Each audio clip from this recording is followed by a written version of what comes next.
ഈശ്വരൻ വരുന്ന സന്ദർഭങ്ങൾ അതിന് രൂപമാകുന്നത് എന്ന് പറയാനുള്ളത്, ഞാൻ ഒരു കല്യാണത്തിന് പോയിരിക്കുന്ന സത്യമുള്ള സമയമാണ്. ഒരു രാത്രി അതിന് പേര് അത്താഴമാണ്. കൊണ്ടുകൊണ്ടിരിക്കുമ്പോ എന്നെ തൊട്ടടുത്തിരിക്കുന്ന ആള് കടിച്ചു പൊട്ടിച്ചാൽ എന്നോട് സംസാരിക്കുന്നത് വൈകുന്നേരമില്ല. കാരണം ഇംഗ്ലീഷ് ലാംഗ്വേജ് ലിറ്ററേച്ചറും തകർത്തിരുന്നത് വേറൊക്കെയാണ്. അപ്പൊ ഞാൻ അനാഥം കേട്ടു. എന്നോട് ചോദിച്ചു, ജീസസിനെ പറ്റി കേട്ടിട്ടുണ്ട്, അത് ഞാൻ പുസ്തകം എഴുതിയിട്ടുണ്ട്. ഞാൻ പറഞ്ഞു, അത് ശരി, എനിക്കൊന്ന് കാണിക്കാമോ? കൊണ്ടുവരാം, എന്നെ തന്നെ ഒന്ന് കാണാമോ? ഈ അദ്ദേഹം ആ പുസ്തകമായിട്ട് എഴുതിയ പുസ്തകമായിട്ട് ഞാൻ അവിടെ വന്ന് എല്ലാം എടുത്ത ഉടനെ കർത്താവ് കാണിച്ചു തരും. അനേക രഹസ്യങ്ങളുണ്ട് ദൈവരാജ്യത്തിൽ. അത് ആത്മാവുള്ളവർക്കല്ലേ സാധിക്കുള്ളൂ. അത് ആത്മീയ രഹസ്യങ്ങള് പറയുന്നത് ഒന്ന് കൊടുത്ത് സാധ്യപ്പാതിൽ കൂടി ദൈവത്തിന്റെ ആന്തരികാത്മാവ് നമ്മളുമായി ഒന്നായി ചെയ്യുമ്പോഴാണ് ഒന്ന് കുറച്ച് സാധിക്കുന്നത്. ഈ വ്യക്തി വലിയ കുടുംബത്തിലുള്ളാകും. ഏത് കുടുംബങ്ങൾക്ക് വായിച്ചപ്പോൾ നല്ല ലാംഗ്വേജ് സാധാരണക്കാരെല്ലാം വീട് വിശുദ്ധ പൗലോസ് 1 കൊരിന്ത്യസ് 2:1 എന്നാണ് വായിച്ചത്.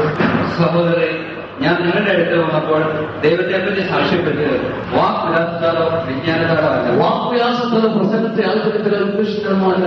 നിങ്ങളുടെ ഇടയിലായിരുന്നപ്പോൾ യേശുക്രിസ്തുവിനെ കുറിച്ചല്ലാതെ, അതും ക്രൂശിതനായതിനെ കുറിച്ചല്ലാതെ മറ്റൊന്നിനെ കുറിച്ചും അറിയേണ്ടതില്ലെന്ന് ഞാൻ തീരുമാനിച്ചു. ആ തീരുമാനമെടുത്തിട്ടുള്ള നമ്മൾ വരുന്നത് ജീവിതത്തോട് കർത്താവിന്റെ. കാരണം ഓർമ്മനിക്കറിയേണ്ട ഈ ലോകത്തിലെ അവസ്ഥയിൽ വരുന്നതാണ്. അവ പഴയതെല്ലാം വിട്ടു പുതിയ സൃഷ്ടിയായി. പഴയതെല്ലാം ബുദ്ധി പറഞ്ഞു. Efesos 4:17-24 വരാം. Ephesians 4:17-24. കർത്താവിന്റെ അന്ധകാരം നടന്നിട്ടാണ്. കർത്താവ്, ഞാൻ നിങ്ങളോട് ഉറപ്പിച്ചു പറയുകയും സാക്ഷ്യപ്പെടുകയും ചെയ്യുന്നു, നിങ്ങൾ ഇനി ഒരിക്കലും വ്യർത്ഥചിന്തയിൽ കഴിയുന്ന വിജാതിയെ പോലെ ജീവിക്കരുത്. വ്യർത്ഥചിന്തയിൽ കഴിയുന്ന വിജാതിയെ പോലെ ജീവിക്കരുത്. ഈ ബുദ്ധിയിൽ അന്ധകാരങ്ങൾ നാം അറിയാതെ തന്നെ കയറിക്കൊണ്ടിരിക്കും. ഇവരുടെ പുസ്തകങ്ങളെല്ലാം വായിച്ചു നോക്കുമ്പോൾ, ഉള്ള തീയതി മുഴുവൻ വായിച്ചു നോക്കുമ്പോൾ, പദ്ധതി വായിച്ചു നോക്കുമ്പോൾ, ഫിലോസഫിയുടെ പറയാൻ നടക്കുമ്പോൾ, വിവേകാനന്ദ അറിയാൻ പോകുമ്പോൾ, ശങ്കരാചാര്യ അറിയാൻ പോകുമ്പോൾ, വേറെ ഒന്നും നമ്മൾ പഠിച്ചുകൂടാ. അവന്റെ പേര് പോലും ഉച്ചരിക്കാൻ പാടില്ലെന്ന് പുറപ്പാട് 23:13, പുറപ്പാട് 23:24 അവൻ എങ്ങനെ ആരാധിക്കണമെന്ന് അന്വേഷിച്ചുകൂടെ വായിച്ചു കേട്ടു. 23:6 വരത്തിലും നിയമാവത്തിൽ 12:29-32 ആ പേര് പോലും സ്മരിച്ചുകൂടാ. വായിക്കും കേൾക്ക്. ആകയാൽ മോശയുടെ നിയമഗ്രന്ഥത്തിൽ എഴുതിയിരിക്കുന്നതെല്ലാം വിശ്വസ്തയുടെ അനുസരിക്കുകയും അനുഷ്ഠിക്കുകയും ചെയ്യും. അതിൽ നിന്ന് ഇടം വലം വ്യതിചരിക്കരുത്. ഇവിടെ നിങ്ങളുടെ ഇടയിൽ അവശേഷിച്ചിരിക്കുന്നവരുമായി കൂടിക്കരുത്. അവരുടെ ദേവന്മാരുടെ നാമം ഉച്ചരിക്കുകയോ അവരെ കൊണ്ട് ആണയിടുകയോ അവരെ സേവിക്കുകയോ നമസ്കരിക്കുകയോ ചെയ്യാതിരിക്കുന്നതിന് നിങ്ങൾ ഇന്നുവരെ ചെയ്തതുപോലെ നിങ്ങളുടെ ദൈവമായ കർത്താവിനോട് വിശ്വസ്തത പാലിക്കുന്നതിന് അന്യദേവന്മാരുടെ നാമം സ്മരിക്കരുത്. അന്യദേവന്മാരുടെ നാമം സ്മരിക്കരുത്. അത് നിങ്ങളുടെ നാവിൽ നിന്ന് കേൾക്കാനില്ല. നാവിൽ നിന്ന് കേൾക്കാനിടവരുന്നത്. ഈശ്വരട്ട് വരുന്ന അങ്ങനെയാണ്. അല്ലെങ്കിൽ പ്രജാപതി പറഞ്ഞിട്ടുള്ള ഈശ്വരോട് വരുന്നത്. വേറെ ഒരു നാമം ഉച്ചരിച്ചുകൂടാ. അതായത് ഒരിക്കൽ ഈ പ്രജാപതിക്കാരൻ എന്നെ ഒരു വെറുതെ ഒരു സമ്മേളനത്തിൽ വെച്ച് ഞങ്ങൾ രണ്ടുപേരും മാത്രം വലിയൊരു കൺവെൻഷൻ ആകപ്പെടുന്നു. അതോ ഒരുമിച്ച് വന്നില്ല, മാറിക്കളഞ്ഞു. ഭയം എന്തുകൊണ്ടാണ്? നിയമത്തിൽ 28:10 കർത്താവിന്റെ നാമം വഹിക്കുന്നതാകുമ്പോൾ എല്ലാം പേടിക്കും. കാരണം വചനം കൊടുക്കും, അതിന്റെ പ്രജാപതിയും എല്ലാം പോകും. ധനമാണ് അവരുടെ ഉദ്ദേശം. അത് ആത്മാവിനോട് ധൈര്യമില്ല പറയാനായിട്ട്. 6:9 ധനമോഹമാണ് എല്ലാത്തിനും വേണ്ടിയ അടിസ്ഥാന കാരണം. അതുകൊണ്ട് അനേകർ വ്യതിചരിച്ചു പോകുന്നത് 6:3-5 കളനാണ്. വിജ്ഞാനാവാസത്തിലോട്ട് പോയാൽ നമ്മുടെ വിശ്വാസം ക്ഷയിച്ചു പോകും. വിജ്ഞാനത്തിന്റെ പുറകെ പോയാൽ അതാണ് നമുക്കൊക്കെ പഠിച്ചിരിക്കുന്ന അർത്ഥം. ഉള്ളതെല്ലാം വായിച്ചു കുത്തി കേട്ടോ. 6:20-21 ഫിലോസഫി പഠിക്കാൻ പോയി. ഉള്ള ഫിലോസഫിയെല്ലാം വായിച്ചുകൊണ്ട് ഞാൻ ചെയ്തിട്ടുള്ള പരിപാടികൾ അവരുടെ വിശ്വാസം എല്ലാം തകർന്ന് വരുന്നതായി വരുന്നത്. പ്രീപത്രം അന്വേഷിക്കാൻ പോയി. അപ്പൊ വായിക്കാൻ തുടങ്ങി. ഉള്ള ഫിലോസഫിയും ഫിലോസഫിയും എല്ലാം വ്യത്യാസപ്പെട്ടു പോയി. പലതരത്തിലുണ്ട്. ചിലപ്പോൾ മാലാഖ പ്രാർത്ഥനക്കാര് അതിൽ പോയാൽ കൊറോസസ് 2:17-23 വരെ മാലാഖ പ്രാർത്ഥനക്കാർ നടന്നു. അവർ ഭോഗാലസമായ മനസ്സായിരിക്കും, ഭക്ഷണം പ്രിയരായിരിക്കും. ഒരു 30 വെള്ളയപ്പത്തിനും ഒരു 12 വെള്ളങ്ങളും ഉണ്ടാവും. 2 ആണുങ്ങളും 1 ആണും കാണും. നെയ്യപ്പം ഇഷ്ടമുണ്ടാക്കാൻ പറയും. തന്റെ എക്സ്പീരിയൻസിലാണ് എല്ലാം കർത്താവിനെ പഠിപ്പിച്ചിട്ടുണ്ട്. പഠിപ്പിക്കാത്തതിനൊന്നുമില്ല. കേട്ടോ എല്ലാം. അതുകൊണ്ടാണ് ധൈര്യപൂർവ്വം ആഴങ്ങൾ ഏറ്റവും വലിയ പ്രവാചകന്റെ കാര്യം കൂടി ദൈവം വെളിപ്പെടുത്തുന്നു. അതിന് അവസരം ഉണ്ടാക്കുന്നത് അത് വെളിപ്പാട് രണ്ടും കൂടി ഒരു കൃപയാണ്.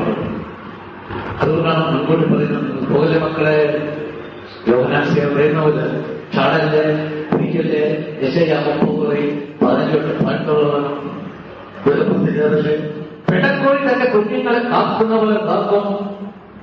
കേട്ടോ ലൂക്ക 13:4 വാക്യത്തില് ജെറുസലേം ജെറുസലേം, പ്രവാചകന്മാരെ കുറിയും നിന്റെ അടുത്തേക്ക് അയക്കുന്നവരെ കല്ലെറിയുകയും ചെയ്യുന്നവരെ, പിടക്കോഴി കുഞ്ഞുങ്ങളെ ചിറകിൽ ചേർത്ത് നിർത്തുന്ന പോലെ നിന്റെ സന്താനങ്ങളെ ഒന്നിച്ചു ചേർത്തതിന് ഞാൻ എത്രയോ പ്രാവശ്യം ആഗ്രഹിച്ചു. എത്രയോ പ്രാവശ്യം അതാണ് വെടിയിൽ പോരാതിരിക്കാൻ വളരെ ശ്രമിക്കും. പക്ഷെ ഞാൻ പറഞ്ഞു പിടക്കോഴി കുഞ്ഞുങ്ങൾ സമ്മതിക്കുമോ? പക്ഷെ നിങ്ങൾ സമ്മതിച്ചില്ല. നിങ്ങൾ സമ്മതിക്കില്ല. കാരണം നാഞ്ഞുള്ളതുണ്ട് കോഴിക്കുഞ്ഞുങ്ങൾ ഓടും അപാരമായിരുന്നു. ഒന്നും സഞ്ജയ കാരണം കഴുക വന്നെത്തി വളർത്താൻ പോകും. വളർത്താൻ കൊല്ലണം. കൊത്തിക്കുമ്പോഴേ കിട്ടുമോ? ഇതാണ്. അതുകൊണ്ടാണ് ഒന്നും പൊറിച്ച് നാളികയിലെ ഒരു പഴക്ക് പാത്രമാണ് കേട്ടോ ഗ്ലാസ്. ഇതുപോലെ വിശ്വാസം. ഇതിന് ഞാൻ താഴ്ത്തിരട്ടെ. പറ്റി കളയാമോ? പട്ടിപ്പോയില്ലേ? മനസ്സിലായി? ഒരു സെക്കൻഡിൽ രണ്ടമായി നമ്മുടെ വിശ്വാസം കളയിപ്പിക്കണം. അതുകൊണ്ടാണ് അനുഭവത്തിൽ വെച്ച് പറയുന്നത്. കണ്ടോ ഈ മനുഷ്യൻ കാണിച്ച് ഞാൻ വായിച്ചപ്പോൾ ഭയങ്കര ലാംഗ്വേജ് എഴുതിയിരിക്കുകയാണ്. ഞാൻ പറഞ്ഞു കാർത്താരത്ത് കൗൺസിൽ ചെയ്യാമെന്ന് വെച്ചു. പക്ഷെ പ്രായമൊക്കെ ഉണ്ട്. അല്ലോ മലയാളം ആകെ പഴകില്ല. അതുകൊണ്ട് പിന്നെ സുഖമാണ്. കൂടെ അടിച്ചടിച്ചടിച്ചടിച്ച് അത് വെട്ടിക്കൊണ്ട പോലെ ദൃശ്യം പറയുന്നത് ഷേക്സ്പിയറിലായിട്ട് വെച്ചു വാക്ക് മനസ്സിലായത്. ഇതിലാണ് പോലീസ് വന്നത്. 1 കൊറിന്തോസ് 2:4 വനത്തിലാണ് പോലീസ് എന്താ പറയുന്നത്? എന്റെ വചനവും പ്രസംഗവും വിജ്ഞാനം കൊണ്ട് വശീകരിക്കുന്നതായിരുന്നില്ല. ഓരോ ഉണ്ടാകില്ല. പ്രത്യേക ആത്മാവിന്റെയും ശക്തിയുടെയും വെളിപ്പെടുത്തലാണ്. ആത്മാവിനെയും ശക്തിയുടെയും വെളിപ്പെടുത്തലാണ്. ഈ കാരണനെ കൊണ്ട് നമ്മൾ കൗൺസിൽ ചെയ്തിട്ട് ചേട്ടാന്മാരെ കുട്ടികൾ കൗൺസിൽ ചെയ്തിട്ടാണ് 50 കൊല്ലമായിട്ട് സംസാരിച്ചത്. അയാൾ ഈശ്വരെ പറ്റി എഴുതിച്ച് അത് പഠിക്കണം. പുസ്തകമായിട്ട് അടിക്കാമോ? അത് മേടിക്കാൻ എത്രയാണോ? ആ അരുവിയത് വ്യത്യസ്തപ്പെട്ട അരുവിയാണ്. അതാണ് ബ്രദർ നേരത്തെ പറയുന്നത്. ഗലാത്ത് 1:19 ഞാൻ കൗൺസിൽ ചെയ്ത് കഴിഞ്ഞാൽ ചോദിച്ചു പറഞ്ഞു ഇവിടെ ഞാനൊരു കൃഷ്ണനാണ്, ശ്രീകൃഷ്ണനാണ്. അതിന്റെ ഹുസി അതിന്റെ 4 അരുവി എന്താ ഹുസൈന്റെ വ്യഭിചാരത്തിന്റെ കുട്ടി ഹുസിയ 4:12 അരുവി കയറിയിരിക്കുകയാണ്. കൊല്ലങ്ങളോട് ജർമ്മി 6 വെള്ളിക്കിട്ടമായിരുന്നത് അറിഞ്ഞോളാം. ഇതുകൊണ്ടാണ് ആത്മാവ് മാറുമ്പോ അവരവരെ അറിയില്ല മാറുന്നത്. അതിനാണ് നിങ്ങൾക്കെല്ലാം ഈ ആത്മീയ ഗുരുവേണം പുറത്തുവരാൻ. അവരാരും കൂട്ടാക്കില്ല പറഞ്ഞാൽ ആരും കേൾക്കുമോ? ഞാൻ തന്നെ ഒരു സ്ഥാപന കൗൺസിൽ ചെയ്തു. കൗൺസിൽ ചെയ്യാമെന്ന് കൃപയുണ്ട്. 6 മാസം കഴിഞ്ഞപ്പോഴത്തേക്ക് ഞാൻ ശിക്ഷകളിൽ ചെല്ലുമ്പം എല്ലാവരും മുമ്പിൽ കിടന്ന് കളിക്കാനാണ്. ഞാൻ ആദ്യം കൃപ കൊടുക്കാൻ വേണ്ടി വിളിക്കും. വാ കൂടെ നിർത്തും. എങ്ങനെയെങ്കിലും കൃപ കിട്ടുന്ന കഴിച്ചു. കർത്താവ് വരുന്ന പ്രവർത്തിക്കുന്നു. കുറച്ചു കഴിഞ്ഞപ്പോ ഞാൻ നോക്കിയപ്പോ ഞാൻ ഒറ്റക്ക് കിടന്നുള്ള പ്രയാസങ്ങളാണ്. പൈശാചികത്തിൽ പോകാൻ ഈ കൃപ മാറിപ്പോകും. അതറിയില്ല. അത് പിന്നെ പൈശാചികളായിട്ട് പോകും. ഈ പുറപ്പാട് 7-8-14 കാലത്തിലായിരുന്നു മാറിപ്പോകും. അത് ഞാൻ ഒരു കൊല്ലം കഴിഞ്ഞപ്പോ പുള്ളി വലിയ പ്രവാചകനായി 1:6 അതിലേപ്പോ ആ പ്രാർത്ഥനാ കുറിപ്പ് മുഴുവൻ ഞാൻ ഉടനെ ആ പ്രാർത്ഥനാ കുറിപ്പാട് ഗ്രഹിക്കുകയാണ്, വിട്ടുപോരുകയാണ്. കാരണം അവന്റെ കൺട്രോളാക്കി വിശ്വാസത്തിന്റെ കൺട്രോൾ. ഒരു സെക്കൻഡ് എടുക്കാൻ മതി. ഇതാണ് മത്തായി 24-23-24 എല്ലാം നിങ്ങളിപ്പോ പഠിപ്പിച്ചില്ലെങ്കിൽ തിരഞ്ഞെടുക്കപ്പെട്ടവരെ പോലും പഠിപ്പിച്ചുകളെ അനുഭവത്തിൽ പറയുകയാണ്. അപ്പൊ ഈ പിന്നീട് ഞാൻ കാണുന്നത് ഒരു കൊല്ലത്തിനില്ല ഇതിന് മുഴുവൻ ഒറ്റത്തിന് കൗൺസിലിംഗ് ആണ്. അതേ ഉടനെ കാണിച്ചത് അവിടെ കൗൺസിലിംഗും പോക്കും വരവും സംസാരവും